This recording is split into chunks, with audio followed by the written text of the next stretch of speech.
There's a type of internet fame that doesn't make sense, the kind that arrives completely sideways, lands on someone who wasn't looking for it, and turns a 32-year-old defender from Wellington into one of the most followed footballers on Instagram in 48 hours. Tim Payne had almost 5,000 followers on a Tuesday. By Thursday, he had over 1 million.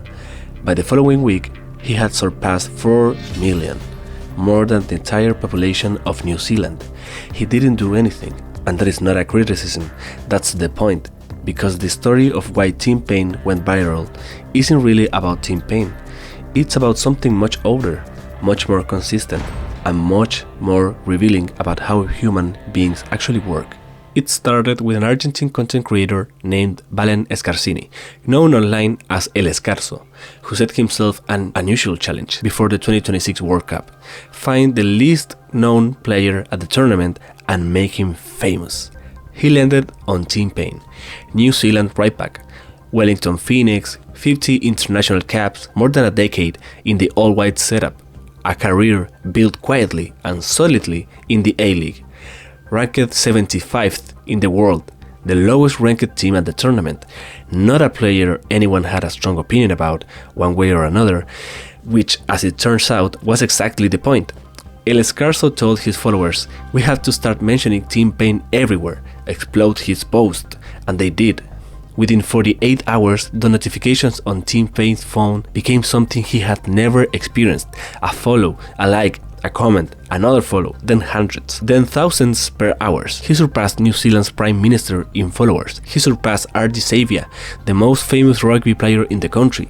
He became, in the space of 2 days, one of the most followed New Zealand personalities on Instagram, simply because one person on the other side of the world pointed at him and said, "This man deserves more attention than he has."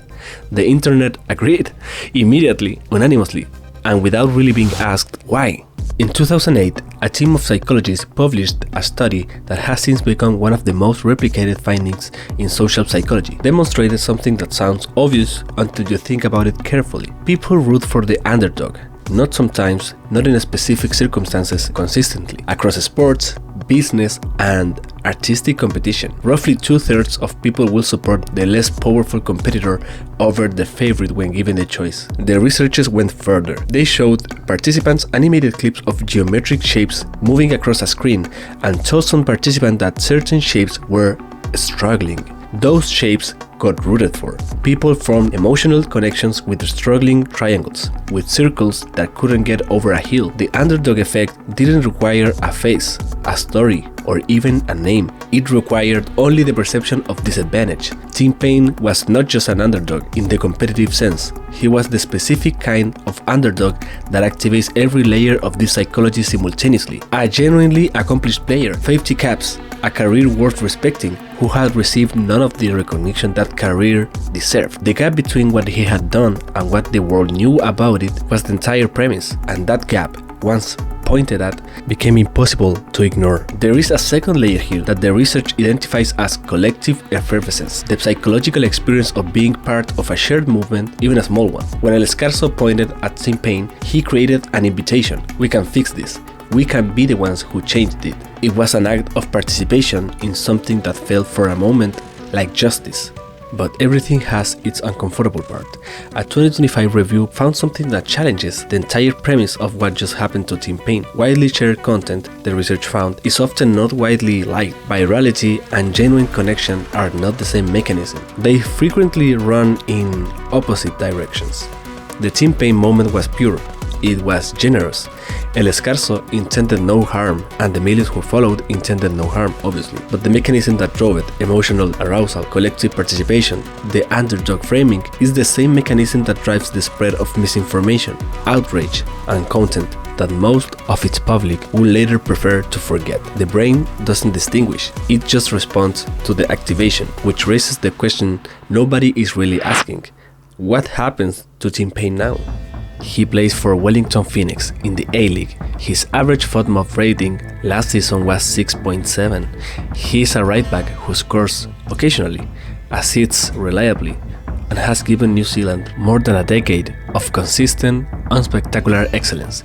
He is, by every available measure, exactly what he appeared to be before the notifications started. 4 million people now follow him. Most of them don't know what league he plays in. Most of them have never watched a Wellington Phoenix game. Most of them will never watch a Wellington Phoenix game. What they followed was not Tim Payne the footballer.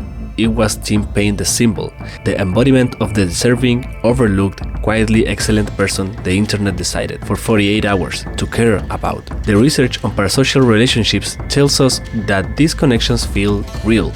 They feel personal. The person following Tim Payne has a genuine emotional investment in him, a one-sided relationship that their brain processes with many of the same mechanisms it uses for actual relationships. But parasocial connections are also notoriously unstable. They require constant maintenance. They depend on novelty. The study rooting for and then abandoning the underdog shows that underdog support collapses once the underdog wins, or once the audience becomes accustomed to their existence. That is the real story. Not that the internet is cruel, it isn't, not in this case at least, but that virality is not recognition. It is not the thing it feels like. It is a snapshot, not a relationship. It is the geometric shape struggling over the hill, rooted for sincerely and completely, and then forgotten the moment the screen moves on. Tim Payne has 50 international caps. He played in the 2012 Olympics. He came through Auckland City's youth system, had a spell at Blackburn Rovers as a teenager, and has represented his country for over a decade. None of that is why you know his name. You know his name because one man in Argentina pointed at him and said, "This person deserves to be seen." And millions of people agreed immediately, because the human brain is wired to respond to that specific kind of story. What's harder to sit with is this. Tim Payne got the moment. Most people like him don't. There are players, right backs, central midfielders, goalkeepers in leagues you've never heard of, with careers just as long and just as solid, who will retire without a single El Scarso pointing their way. Not because they are less deserving, because no one happened to look. The underdog effect is real, but it requires a trigger, and most underdogs never get one. So if you found Tim Payne through all of this, follow him. Not because the algorithm told you to, but because you actually know who he is now. A right back who has given New Zealand over a decade of quiet, consistent excellence, playing exactly the same game he has always played.